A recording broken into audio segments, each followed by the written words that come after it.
Senhores, hoje, no dia de posse meu como CEO, Chief Executive Manager of Alcoa, essa companhia de alumínio, eu quero dizer que nós vamos focar em segurança do trabalho. Nós vamos focar todos os recursos da Alcoa nos próximos anos em segurança do trabalho. Esse é meu discurso de posse. Obrigado, de nada. Caso você não tenha percebido, isso é uma gravata, porque essa pessoa é um homem. Em seu discurso de posse da Alcoa, a Aluminium Company of America, uma empresa que existe de verdade, ao invés de falar sobre lucros, sobre sustentabilidade, sinergia, Paul O'Neill, ele fez um discurso completamente estranho sobre segurança no trabalho. E essa foi a reação de quem estava lá na palestra. Senhora, deixa eu ligar aqui pros meus acionistas. É o seguinte, meu filho, tira as suas ações da Alcoa antes que esse CEO afunde tudo. Ele fez um discurso de posse, não falou nada sobre aumentar os lucros, nada sobre melhorar a empresa. Ele não falou sobre sinergia, sobre governança, não falou sobre nada disso. Sabe o que isso quer dizer? A gente vai morrer! Conta pra mim, filho. Vem cá com a tia.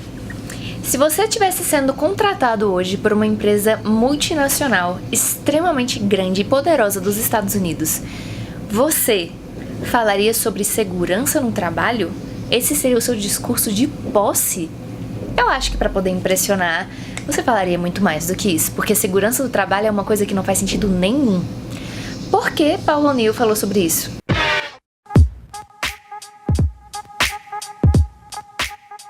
Quando Paul O'Neill recebeu o convite para poder ser o CEO da Alcoa, ele ficou pensando o que ele deveria fazer para poder ter sucesso na organização. E o que acontece é que ele começou a dar uma olhada nos principais problemas que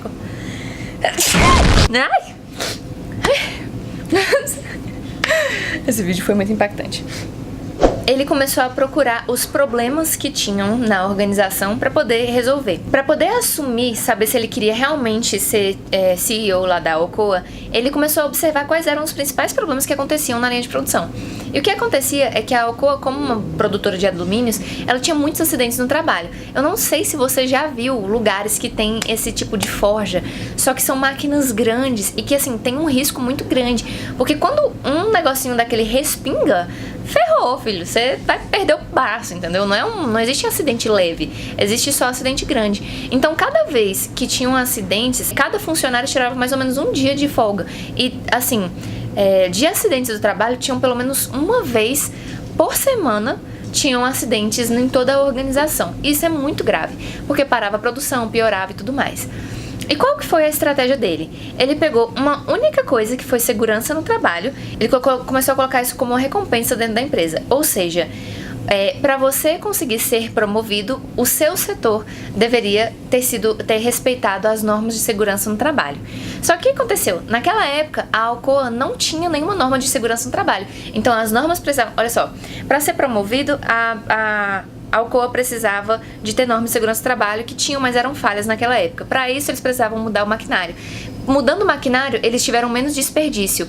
Tendo menos desperdício, os lucros aumentavam. E aí eles começaram a ter menos problema com pessoas, que começaram a ficar mais felizes, faltar menos. Diminuíram os custos com pessoas. Eles começaram a ter um sistema onde o CEO, o Paul O'Neill, precisava ser avisado em até 24 horas de qualquer acidente que tenha acontecido na empresa inteira, tipo, a multinacional. O CEO lá em cima tinha que ser avisado. Aí o que aconteceu? O sistema de comunicação da empresa tinha que ser extremamente eficaz, porque para poder chegar nele, tinha que chegar no vice-presidente do setor, que tinha que passar pela diretoria, que tinha que passar pelo gerente, para passar pelo coordenador, para o funcionário que tá lá na ponta conseguir avisar o coordenador, para avisar o gerente, para avisar o diretor, para poder avisar o vice-presidente, para poder avisar o Paul O'Neill. Ou seja, eles precisaram criar uma estrutura de comunicação altamente eficaz dentro da empresa para conseguir reduzir os problemas e conseguir bater essa meta e também ser promovido. Ou seja, em outras palavras, sabe do que a gente está falando? Hábitos. Provavelmente você já ouviu falar que pequenos hábitos podem gerar grande sucesso, acordar cedo de manhã, fazer exercício físico, essas coisas, só que a gente não tem noção como isso de fato impacta as nossas organizações. Só pra você ter uma noção, pra eu te explicar um pouquinho como funciona, vem comigo que eu vou te explicar como funciona um hábito. Deixa eu te contar um pouquinho sobre como funciona aqui meu trabalho como recepcionista aqui na academia. É assim, ó, a gente quando chega um aluno tem que apresentar a academia pra ele, né? Mas aí a gente tem que preencher essa fichinha aqui. Só que essa fichinha dá muito trabalho, ela meio que interrompe a conexão entre os alunos, então a gente não preenche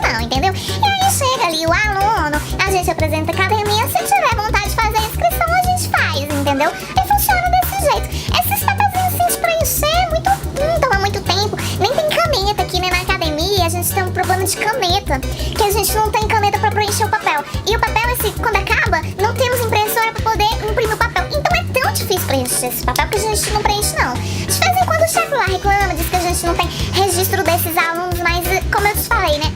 Não tem impressora, não tem assim uma canetinha e acaba que a gente não registra, porque nem tão importante assim registrar, né?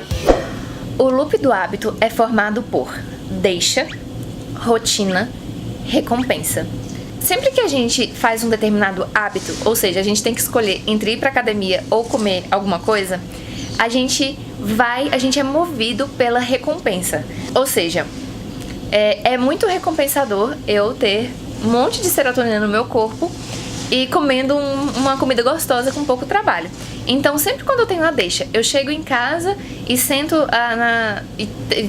me desarrumo pra poder descansar. Ao invés de eu colocar uma roupa da academia, eu falo assim, eu tô com fome, vou comer, ao invés de ir pra academia.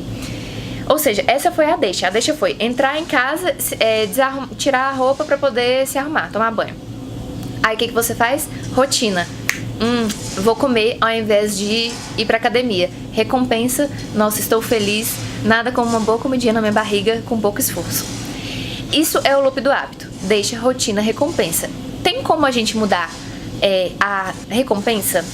Tem, só que é o seguinte, não é a forma mais eficaz. A forma mais eficaz de você alterar um hábito é mudando a deixa. Porque quando você muda o início do ciclo, é natural que todo o ciclo se modifique também. É porque é o negócio que começa o processo. Sabe quando você tem um loop de pensamentos cíclicos que ficam vindo na sua cabeça? São mais ou menos a mesma sequência de pensamentos que ela é sempre disparada por alguma coisa específica. Tipo assim, nossa, eu tenho um monte de tarefa pra fazer. Nossa, é tanta tarefa que eu tenho pra fazer que eu nem sei se eu vou conseguir fazer hoje.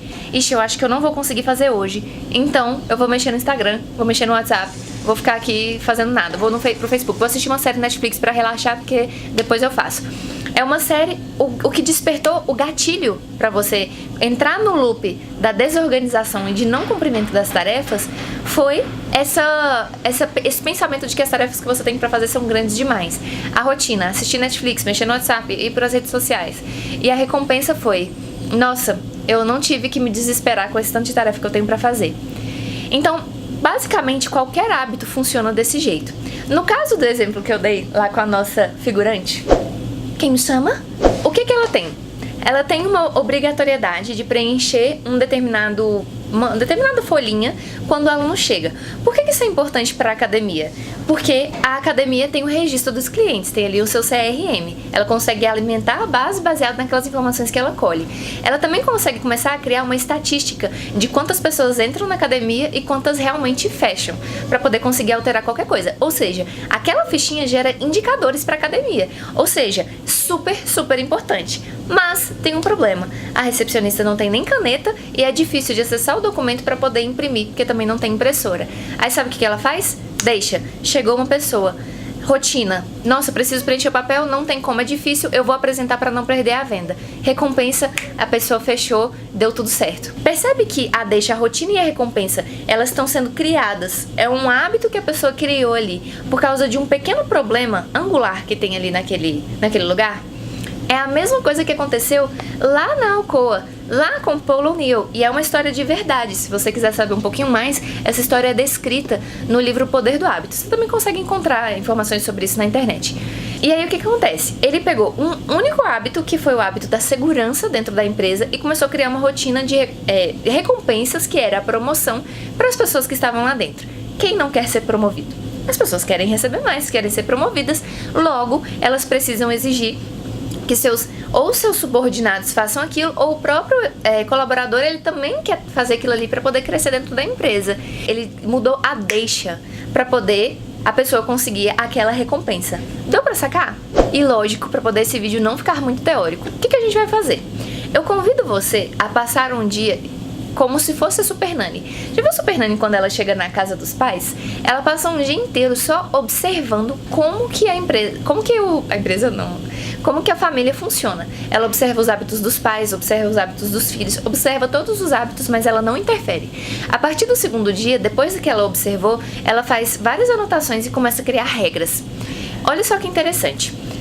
Eu sei que você tá há muito tempo na sua empresa e às vezes você não se percebe dentro do hábito.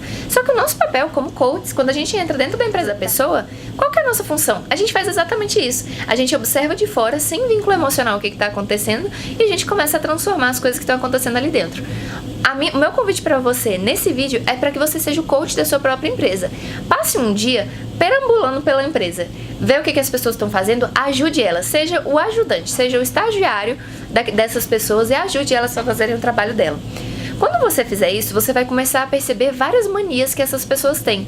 Minha sugestão é que você não corrija na hora, mas que você entenda por que as pessoas fazem o que elas fazem. Quando você consegue entender o porquê, aí sim você consegue corrigir o hábito. Porque assim, as pessoas não fazem o que elas fazem só por preguiça ou só por desleixo, não é assim. Às vezes a pessoa acha que aquela realmente é a melhor solução, ou ela acha que a solução que você deu pra ela quando você treinou ela não é tão boa quanto a solução que ela encontrou. Então, observa, tenta entender o porquê que as pessoas estão fazendo aquilo daquela forma, e aí, quando você tiver entendido o porquê, comece a traçar planos de ação. Minha sugestão, crie essas soluções junto com seus funcionários. Não crie uma solução separada e impositiva. Junte com seus funcionários, ajude eles a encontrarem soluções boas e faça junto. Se você quer assistir um vídeo muito legal sobre isso, dá uma olhadinha no vídeo do Ricardo Jeromel chamado Faça com os outros e não para os outros. Uma coisa assim. Muito bom vídeo, super recomendo. E pra você que tá aqui me seguindo no YouTube, eu sempre trago dicas mais próximas e mais diárias no meu Instagram. Tem gente que tá aqui que não me conhece lá, dá uma olhadinha, @FernandaMachadoCoach. Lá nos stories eu acompanho muito mais diretamente e é claro, eu deixo convite pra você aqui que a gente tá fazendo lives agora mais frequentemente. Toda semana eu tô fazendo live com alguém, então fica ligado que na próxima semana a gente vai ter live. E óbvio, se você não é inscrito no canal, meu filho, por que você não é inscrito no canal? Cadê você sendo inscrito no canal? Pra você assistir a live, se você se inscrever e ativar os sininhos das notificações, no momento que eu entrar ao vivo, vai aparecer pra você lá assim, Fernando está ao vivo. Aí você entra, vê se gosta do conteúdo e fica pra fazer suas perguntas e tal. Fechou? Então, um beijo pra você e até o próximo vídeo.